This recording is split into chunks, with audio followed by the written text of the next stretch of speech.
This 2007 Chevy Silverado has a door lock issue. You can see it's not locking or unlocking from the passenger door. Well, that could be a major electrical problem. It could be as simple as a switch, an open, a short, an actuator, who knows? But today on Tech Garage, we're going to teach you all about strategy-based diagnostics.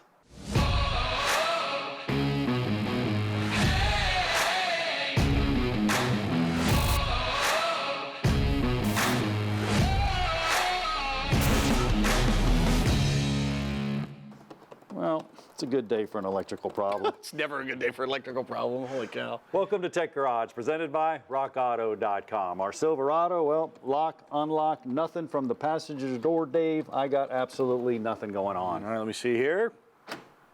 Wonderful. Look at that. How about 15 minutes earlier? I enjoyed watching you struggle, sir. Yeah, exactly. Well, here's the deal. You know, we did that on purpose because we want to teach you all about strategy-based diagnostics. What does that mean? Well, here's a pretty good illustration. Dave, you take tires off all the time. You do a phenomenal job, but I don't want you to take your lug nuts and just chuck them over your shoulder. I learned in a Christmas story that is a bad idea. You want to take those and I put them on the lift on all four corners. You develop a system. That way you know right where they are, and it sounds like a little thing, but it's a big thing because time is money, especially when you're a professional. That's going to take all that extra time to figure out where you put the lug nuts this time. And think about that. Every aspect of the repair, especially when it comes to electrical, if you had a strategy or a diagnostic plan to follow, it's going to make the job easier in the long run. I mean, it applies to real life. And Dave, you do that all the time. Oh, yeah. I'm a million-mile traveler through my television career. And this sounds kind of silly, but there's a system. Every time I get to a hotel room, I put the keys, the wallet, the key card, all my work stuff in the same place, so I'm never late because I always know where that stuff is. And it's always more efficient to operate, and yeah. I never leave anything behind. Shocker. You do that? Hard to believe. OCD guy? Hey. Anyway, when it comes to a car, you want to kind of check the good components to find the bad ones. Well, what does that mean? Here's a great example for you. On our Silverado here, it doesn't lock or unlock from this door, but we went ahead and did it on the driver's side, and when we hit the driver's side, it locked and unlocked. That's a good thing. That's verifying the customer's concern. You can do it over there. Make sure you do it over here. Another thing you can do, well, that tells us a couple things before even that. That's step number one. Dave, what does that tell us? That tells us the problem is not with the entire system. It isolates it over here to this door, to the passenger side door. Absolutely. Now we're dealing with, we know we got a good actuator inside. We got the door lock mechanism out there. Everything seems to be working well, but we're down to the switch, but we're not positive on the switch. So here's a couple other options. Maybe you don't have a fancy scan tool like you have, but just get the key fob. If you have a key fob and it's working, you can do it here as well. So if I hit it, it's unlocking and unlocking. Now I know it's going to either a radio frequency module, security module, body control module, engine control module, to a door module, bam, and unlocking. But there's a lot of communication going on there, Dave. And of course, you walked in and made me look pretty bad here. Scan tool, kaboom, there you go. There you go. So fancy scan tool, door locks, solenoids, all kinds of stuff. It's telling you a lot that's going on, but it's not locking and unlocking. So what's the next step? Well, the next step is to grab a schematic to see what's going on inside there to make sure we know where the problem is. Now here at Tech Garage, we're big advocates about getting a schematic and knowing what's going on, but it's pretty simple if you look at it. And you start down there with the door lock switch. That's the one we're pushing. And you can see there's two data communication lines going up to a body control module. It goes up to the body control module, and then it goes up to all the fancy relays and all the fancy actuators and everything else. So here's the deal, Dave, by looking at this, everything from the body control module up is in good shape. So our problem lies from that body control module down to the switch. You can actually isolate that as well, make sure there's no communication. So if you watch that scan tool right there, we're actually on the scan sheet of it. Here we go. Lock, unlock, lock, unlock. Are you getting any inputs? Nothing. Yeah, so we know it is the switch right there. No inputs in sight. So what we have to do is either get in there and start checking the wire harness from here down to the actual driver's door module, the body control module, whatever it's communicating with, but odds are it's probably a switch. And let's go with the odds there. And it just so happens RockAuto.com sells a switch just like that, and we have one right here in Tech Garage. You guys want to make sure you stick around because we got the coolest demo on the planet, Dave. We got a door all tore apart so you can see inside, outside, window regulators, door lock solenoids, how it all works. You don't want to miss that. We'll be back with more Tech Garage presented by RockAuto.com.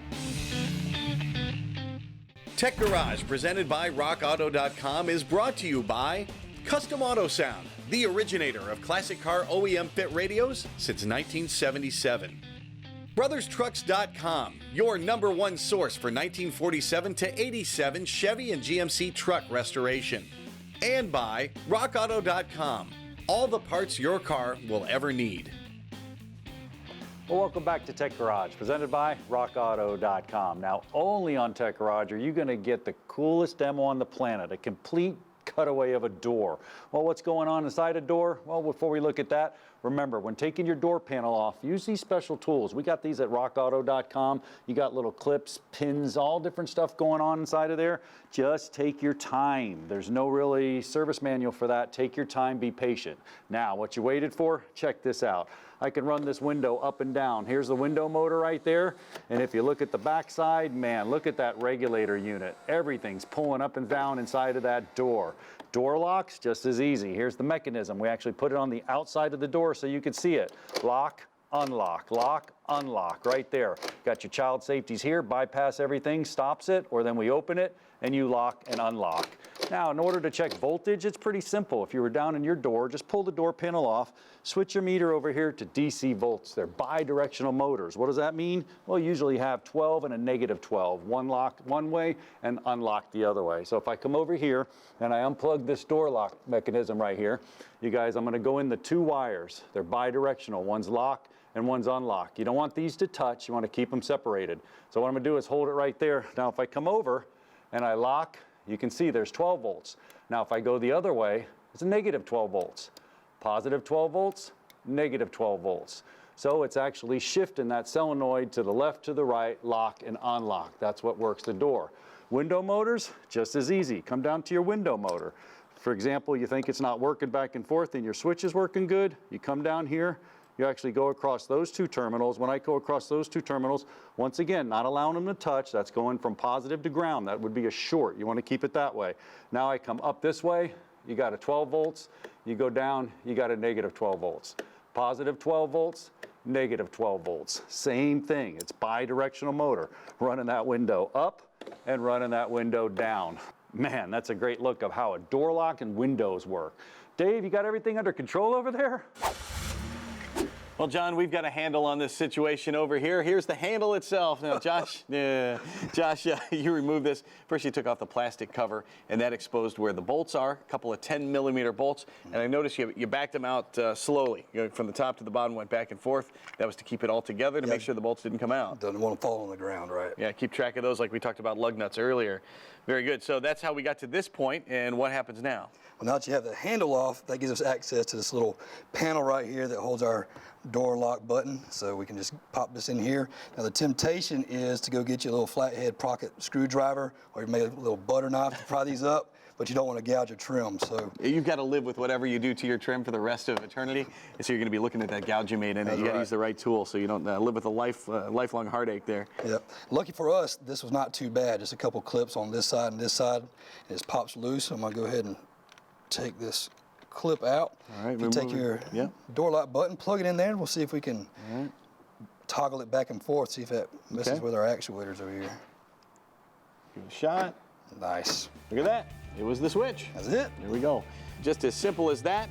And when we come back, John's going to talk about steering in this week's Garage Ed. You do not want to miss that little lesson from the professor. We'll be right back with more Tech Garage presented by RockAuto.com, so do not go anywhere.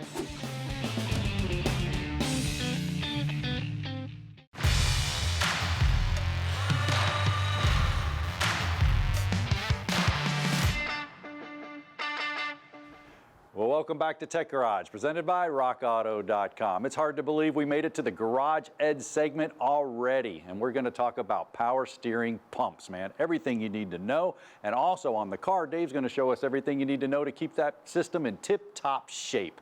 Let's understand what a power steering pump actually does. Well, it produces pressure. It's the heart of the system. You can see up there with our actual rack and pinion system, it's going through the spool valve, and it's pushing on that rack either right or left. Bottom one down there, you can actually see it in our gearbox. Our gearbox is pushing down there on that actual spool valve to the right or left, moving it as it goes. That ball nut's gonna move, it's gonna help you turn. Now, when it comes to pumps, all different types of pumps. You can see at the top there, it's a roller type pump. In the middle is a vane type pump. We actually have one blown apart here on the table, and a slipper type pump. Now what's going on with these? Basically the pump's just actually putting the fluid in on the low pressure side. It's coming in, and these vanes, rollers, or slippers are actually pressurizing in it to a tighter chamber, and then it's allowed to exit out of the back of the pump. I can show it to you right here in action. This is pretty cool. So if you look at the pump right here, you can actually see this is a vane type pump. So I'm gonna tip it up a hair and I'm gonna spin it. And what happens, I can't spin it fast enough, but if I did spin it fast enough, centrifugal force would go around and throw these vanes out. I think I could pick one out here, kind of hanging up there with the fluid. If I pick it out a little bit, you'll see. They're gonna fly out like that. Once they do that, I'm going from the small chamber, I'm running around, I'm pressurizing it to a smaller chamber, and then that's gonna develop the pressure. Now when it comes to the power steering pumps, a couple of tricks. When you're pulling a power steering pump pulley, it's super important that you use the right tool. Throw away the pry bars, throw away all the different methods you had, because you're gonna damage the pump. How do you do it?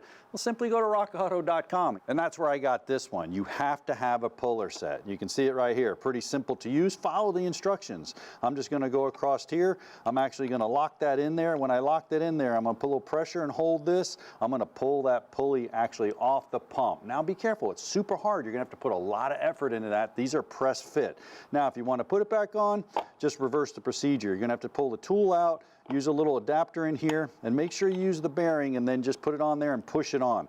Make sure it's flush so your belt alignment's good. Make sure you check your belt alignment after you put your pulley on your power steering pump. If you want to do a couple of pressure checks, just get your pressure gauge, go in series with the actual pressure line. You need a good high pressure gauge. Then you're going to turn the wheel to the right or to the left. That's going to give you that full pressure. Then the pump should bleed by. So you can see what's going on if it's actually working properly. Now think about this for a minute. If you get a power steering failure, whether it's a rack and pinion or a gearbox, you've got metal floating through that whole system. So please, anytime you replace a power steering pump, put an inline filter right in there. This will catch all the debris that's going in there, and it'll help your pump last a long time, and you're not going to do damage to that new pump with all that metal floating around in the system. And just as important is make sure you use the right fluid. One size does not fit all. There's fluids for all the different manufacturers. There's different fluids for each system. I know we used to just take that old Mercron, put it in there, and we were good to go. Not anymore. The seals, the compatibility, you need the right fluid. You need a effectual filter in there as well. Now there's some more tech tips, and basically flushing a system is super important. So Dave's going to show us how. Well, John, I was going to flush this system like you wanted me to, but I found out on the Dodge it's actually an electric system, not hydraulic. So I grabbed a model here so we can see how to do that. Now, if you're a professional shop, you've got one of these. It's a flushing system for your power steering. More likely, if you're at home, you've got one of these for $3.98. You got a nice bucket. You're going to want to put that under the car, right under your power steering pump, and you're going to begin the process of flushing it. To do that, first of all, you want to disconnect the return line. Make sure you're not disconnecting the pressure line. Check your service manual to make sure you've got the right line. And once you've got that line off, you want to start the vehicle. Have a buddy do that while you are back here at the power steering pump. You're going to pour the fluid in. You remove the cap off the top, pour the fluid in, and it's going to drain out into the bucket. When it starts draining clear, you know your system is flushed and you are ready to go. But you're not quite finished yet, because you want to make sure that you bleed the system just like you would with the brakes. Make sure you get all the air out of your power steering system. In the old days, you do that by running the car and turning the steering to the left and to the right. You do that a number of times until all the bubbles come out of the system. Well, these days, it's a little more complicated, and you want to grab one of these vacuum pumps, and it would have an adapter that goes in the top of your power steering pump, and you just actuate this until all the air is out of the system, and you are good to go. And oh, by the way, check your service manual to make sure you have the right fluid for your vehicle. When we return to Tech Garage presented by rockauto.com, we're still talking fluids, this time engine oil. Don't miss it.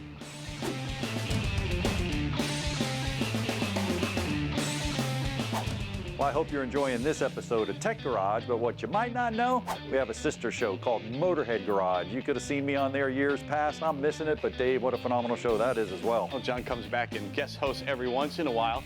But at Motorhead Garage, we do what a lot of other folks don't do. They're building cars and everything. We're showing you the coolest products for your car, for your truck, anything that goes, we have it at Motorhead Garage. Man, I got my DVR set. I'm watching it every Sunday morning. Join me and watch Motorhead Garage. Dave does a phenomenal job. What a great informational show with some great products.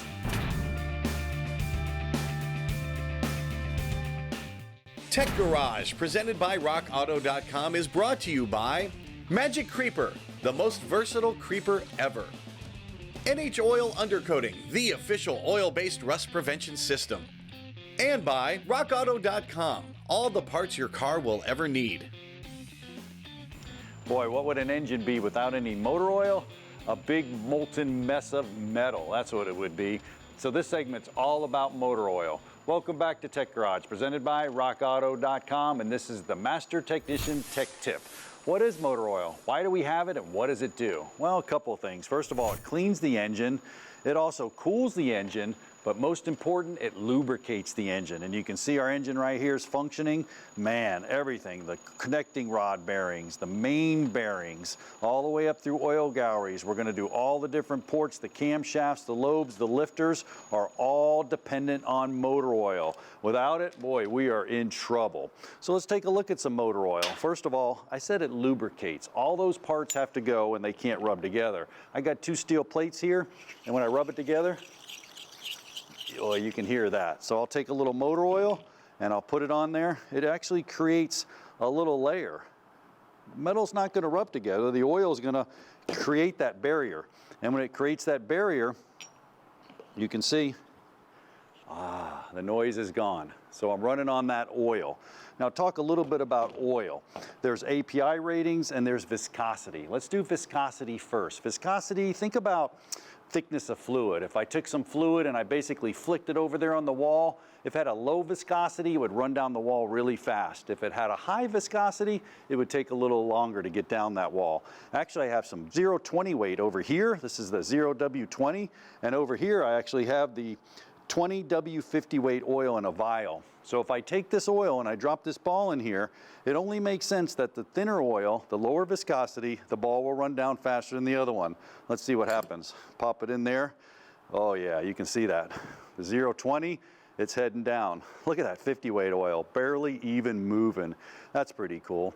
And you know, if you're old school like Dave and I, man, you just, car starts knocking, what do? You go get some 50 weight and pour it in there. You don't want to do that anymore. These cars are dependent on the right motor oil. So look at your manufacturer specification and add the right motor oil. What happens if you don't? Well, I'll give you some examples right here. Last year, we took off a PTU, a power transfer unit, on a cop car here at Tech Garage. Boy, and when we opened that thing up, it did PTU, P-U'd. Ooh, it was terrible. And actually, I'm not even gonna touch this goopity goop, man. That's a mess. That's what come out of it right there. Think about that, running around in your engine. Nothing's gonna happen. It's not gonna lubricate anything.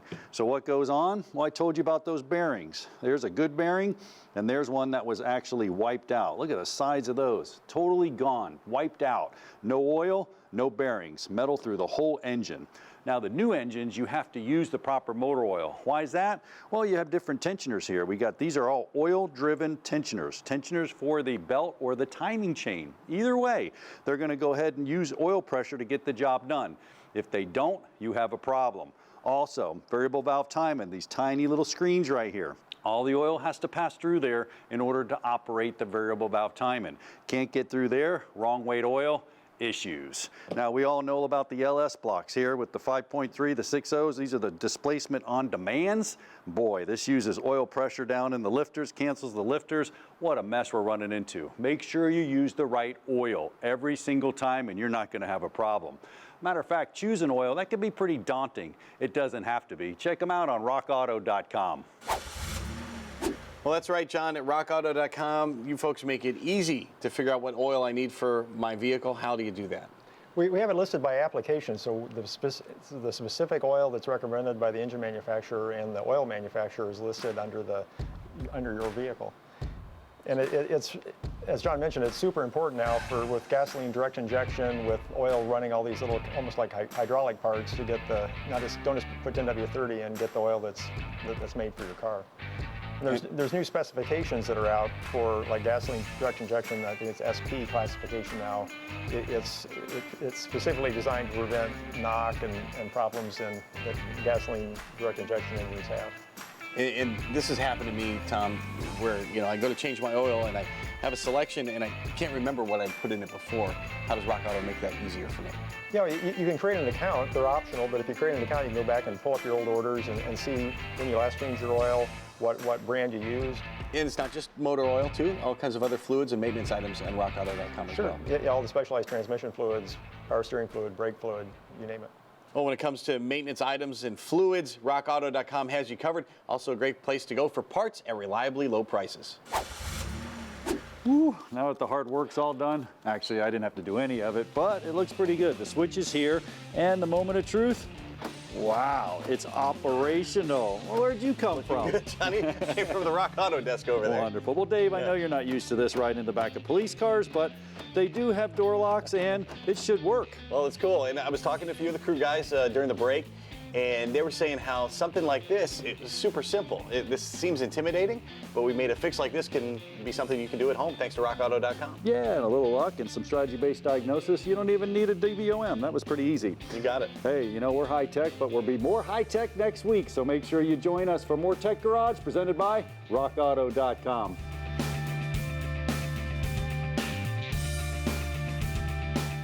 Production assistance for Tech Garage is provided by Chipola College, located in Marianna, Florida. Founded in 1947, Chipola was ranked recently as one of the top 3 community colleges in the United States.